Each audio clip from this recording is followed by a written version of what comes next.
로마서 16장 21절부터 27절까지 저와 한 절씩 교독하겠습니다. 나의 동역자 디모데와 나의 친척 누기오와 야손과 소시바더가 너희에게 문안하느니라.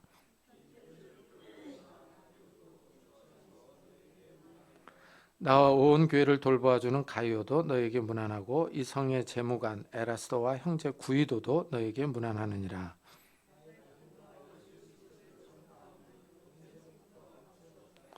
이제는 나타내신 바 되었으며 영원하신 하나님의 명을 따라 선지자들의 글로 말미암아 모든 민족이 믿어 순종하게 하시려고 알게 하신 바 그 신비의 계시를 따라 된 것이니 이 복음으로 너희를 능히 견고하게 하실 지혜로우신 하나님께 예수 그리스도로 말미암아 영광이 세세무궁하도록 있을지어다. 아멘.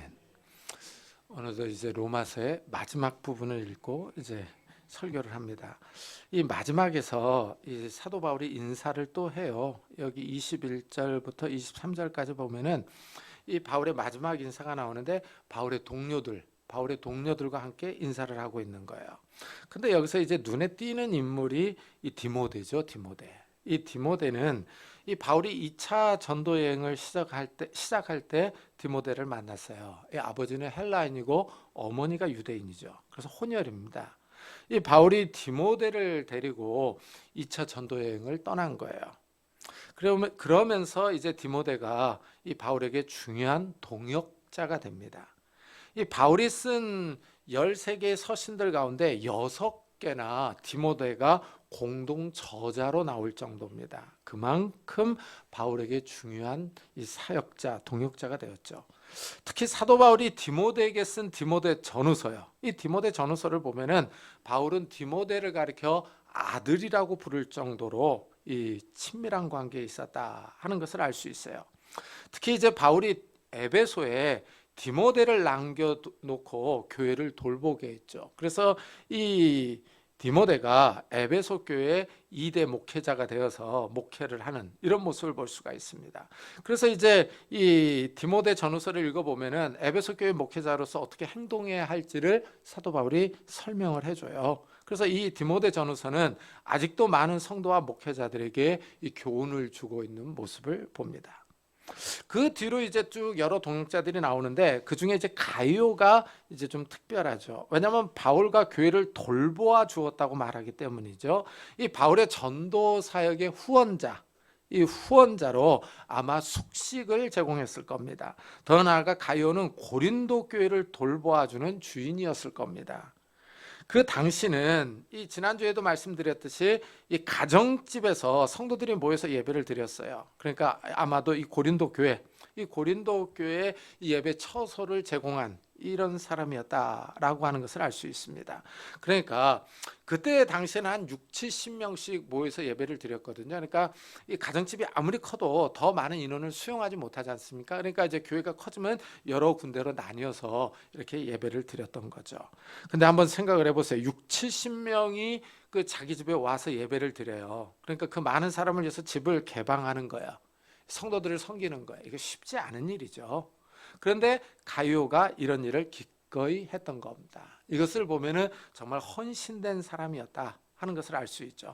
그리고 정말 이 가이오가 하나님의 구원의 은혜에 감사하는 마음이 있으니까 이런 그 일들을 하는 거죠. 참 이것을 보면요, 하나님께 은혜를 많이 받을수록 감사하고 하나님께 더 헌신을 해요. 그러니까 이 하나님의 은혜를 깊이 깨닫는 사람들이요, 깊이 체험하는 사람들, 이런 사람들이 하나님의 일을 위해서 더 헌신하려고 하고 자기 것을 더 드리려고 하는 이런 모습들을 볼 수가 있죠. 참 이래서 이 하나님 앞에 갔을 때 이 모든 것들이 다 드러날 거예요. 누가 수고했는지, 누가 희생했는지, 헌신했는지. 그러니까 저는 좀 기도할 때마다 그런 생각이 들더라고요. 아이고 하나님, 주님 앞에 섰을 때 망신만 당하지 않게 해주십시오. 이런 기도가 나와요. 정말 주님 앞에 섰을 때 창피당하지 않는 그런 종이 됐으면 좋겠다, 이런 생각이 듭니다. 그래서 제 기도 제목 가운데 하나가 좀 하나님 앞에 섰을 때 잘했다, 이런 칭찬을 듣는 그런 종이 되었으면 좋겠다라는 생각이 듭니다. 바울이 이렇게 이제 자기와 함께하는 동역자들의 안부를 전한 후에 이제 마지막 송령으로 로마서를 끝맺어요. 근데 이 송령이 아주 심오한 내용을 담고 있어요. 이 내용이 아주 깊습니다. 그래서 먼저 25절에 나의 복음과 예수 그리스도를 전파함은 영세전부터 감추어졌다가 하고 말을 하고 있어요. 이 사도 바울이 지금의 튀르키예와 그리스 지역에 복음을 다 전하고 다녔거든요. 근데 이 복음이 바로 예수 그리스도에 관한 좋은 소식이잖아요. 예수님의 그 십자가와 부활의 소식이거든요. 근데 이 복음을 사도 바울이 전하고 다녔는데 이 복음이 영세전부터 감추어져 있었다, 이렇게 얘기를 하죠. 요게 이제 흥미로운 겁니다. 그러니까 하나님과 예수님은 이 땅이 창조되기 이전부터 하나님의 백성을 구원하시기로 예정하셨어요. 그래서 에베소서를 보면은 곧 창세 전에 그리스도 안에서 우리를 택하사 우리로 사랑 안에서 그 앞에 거룩하고 흠이 없게 하시려고 하고 말하고 있습니다. 그러니까 이 세상이 만들어지기 이전부터 하나님이 우리를 그리스도 안에서 선택을 하신 거예요. 예정을 하셨죠. 근데 이 사실은 사람들에게 감추어져 있었죠. 왜냐하면 사람들이 창조되기 이전이니 사람은 당연히 알 수가 없는 일이었습니다. 이것을 보면 우리를 구원하시려는 하나님의 계획은 즉흥적인 것이 아닙니다. 하나님의 구원 계획은 우발적이거나 사고로 생긴 것이 아닙니다. 창세 이전부터 계획된 것이었다. 신중한 계획이었죠. 이런 하나님의 구원 계획을 보면 하나님의 지혜와 능력은 우리의 상상을 초월합니다. 기껏 살아야 100년을 사는 인간은 하나님의 구원 계획을 온전히 다 알 수는 없습니다. 하나님이 성경을 통해서 이런 사실을 알려주셨기 때문에 우리가 알 수 있는 거예요. 우리의 구원이요, 창세 이전부터 계획되었던 것입니다. 이 창세 이전부터 이 감추어져 있던 이 구원 계획이 신약 시대에 들어서 이제 선명하게 드러나는 거예요. 이제는 나타내신 바 되었으며, 그러죠? 이제는 그랬잖아요. 이 사도 바울이 복음을 전하고 다니는 시대를 얘기를 하는 거죠. 그러니까 영원 전부터 감추어져 있던 이 하나님의 구원 계획이 이제 나타난 거예요. 신약 시대에 폭로가 된 거죠. 예수님이 이 땅에 오셔서 하나님 나라의 복음을 선포하시고 십자가에서 죽으시고 부활하심으로 이 하나님의 영원한 구원 계획이 드러난 거예요. 그리고 구약 시대요. 구약 시대는 예수님이 오시기 이전 아닙니까? 오시기 이전이니까 이 구약 시대는 선지자들이 이런 하나님의 구원 계획을 예언한 거예요. 예언. 그래서 여기 보면은 영원하신 하나님의 명을 따라 선지자들의 글로 말미암아 모든 민족이 믿어 순종하게 하시려고 하고 말하고 있습니다. 여기 보니까 영원하신 하나님의 명을 따라 선지자들의 글로 말미암아 그러죠. 그러니까 참 이 선지자들이 신기한 사람들이에요. 이 앞으로 역사의 몇백 년 후에 일어날 일들을 어떻게 알고 예언을 해놓느냐 하는 거예요. 이 구약 시대의 선지자들은 신약 시대에 이루어질 일들을 미리 내다보고 예언을 해놨어요. 참 이 사람이 미래를 알 수가 없어요. 내일 일을 안다면은 정말 엄청난 일들을 막을 수 있을 겁니다. 이런 미래를 아는 능력이 사람에게 있다면은 역사가 많이 달라졌을 거예요. 하지만 아쉽게도 사람에게는 이런 능력이 없습니다. 이 점쟁이들이 보면은 이 미래를 예언한다고 하는데 저는 가장 궁금한 게 그렇게 다른 사람의 미래를 잘 안다고 말하면서 왜 자기 미래는 못 보는지 모르겠어요. 자기 미래를 좀 잘 본다면 그 자리에 앉아 있을 것 같지는 않은데 점쟁이로 살아가지는 않을 것 같은데, 그래서 저는 참 이 점쟁이들의 말이 참 신뢰성이 없다라는 생각이 들기도 합니다. 그런데 이 선지자들은 신기하게 미래의 일을 내다보고 그것을 성경에 기록해 놓았어요. 에스겔 선지자가 이렇게 얘기를 합니다. 내가 한 목자를 그들 위해 세워 먹이게 하리니 그는 내 종 다윗이라. 그가 그들을 먹이고 그들의 목자가 될지라. 나 여호와는 그들의 하나님이 되고 내 종 다윗은 그들 중에 왕이 되리라 하고 예언을 해놨어요. 이 에스겔 선지자는 이스라엘이 망한 후에 바벨론으로 포로로 잡혀갔을 때 활동했던 선지자예요. 근데 이 에스겔 선지자가 한 목자가 온다라고 예언을 합니다. 그 목자 이름이 다윗이에요. 이 다윗은 솔로몬의 아버지 다윗을 의미하는 것은 아니고 두 번째 다윗을 의미하는 거예요. 다윗 집안에서 오는 한 왕, 이상적인 왕을 의미하는 거예요. 다윗의 후손에서 한 왕이 와서 하나님의 백성을 먹이고 인도하고 다스릴 것을 예언하고 있는 겁니다. 그런데 신기하게 이 예언이 약 590년 후에 예수님이 오셔서 성취가 돼요. 예수님이 다윗의 후손으로 오셔서 하나님 나라의 복음을 전합니다. 예수님이 이 땅에 계시면서 자신을 소개하는데 나는 선한 목자다 라고 말씀을 해요. 자신을 목자로 소개를 하는 거예요. 에스겔의 예언이 이루어졌다라고 하는 것을 여기서 알 수가 있어요. 예수님이 오셔서 많은 사람들을 인도하시는 거예요. 그런데 더 흥미로운 사실은 이 목자로 오는 분이 누구냐 하는 거예요. 누구냐? 다윗의 후손으로 왕으로 오실 분이 누구냐 하는 겁니다. 에스겔 선지자는 하나님이 친히 목자가 될 것을 말씀해요. 이스라엘 목자들이 양들을 돌보지 않습니다. 그러니까 양들이 흩어져서 병들고 산짐승의 먹이가 되었어요. 그러자 하나님이 이 상황을 안타깝게 여기시고 친히 목자가 될 것을 말씀해요. 주 여호와께서 이같이 말씀하셨느니라 나 곧 내가 내 양을 찾고 찾되 하고 말씀합니다. 하나님이 친히 목자가 되어서 양들을 찾으십니다. 내가 친히 내 양의 목자가 되어 그것들을 누워있게 할지라 주 여호와의 말씀이니라. 하나님이 직접 인간 세상에 오실 것을 말씀한 거예요. 신기하게 이 선지자들이 이렇게 미리 예언을 했어요. 에스겔보다 더 오래전에 이사야 선지자 역시 하나님이 목자로 오실 것을 명확하게 예언을 했어요. 보라 주 여호와께서 장차 강한 자로 임하실 것이요 친히 그의 팔로 다스리실 것이라. 보라 상급이 그에게 있고 보응이 그의 앞에 있으며 그는 목자 같이 양떼를 먹이시며 어린 양을 그 팔로 모아 품에 안으시며 젖먹이는 암컷들을 온순히 인도하시리로다 라고 말합니다. 이사야 선지자도 하나님이 친히 목자로 오실 것을 예언을 했어요. 하나님이 이 땅에 친히 오셔서 하나님의 백성을 모으시고 인도할 겁니다. 하나님이 친히 구원자가 되실 거예요.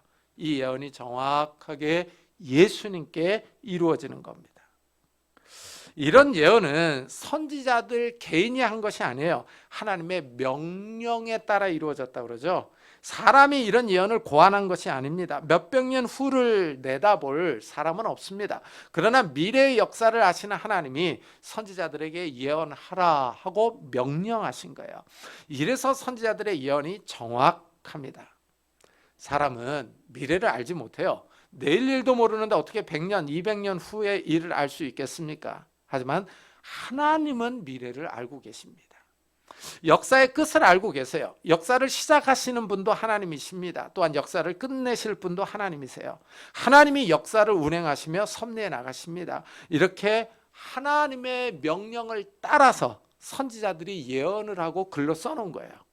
이것은 모든 민족이 믿어 순종하게 하시려는 계획입니다. 이게 이제 의미가 있는 거죠. 모든 민족이 믿어 순종하게 하시려는 겁니다.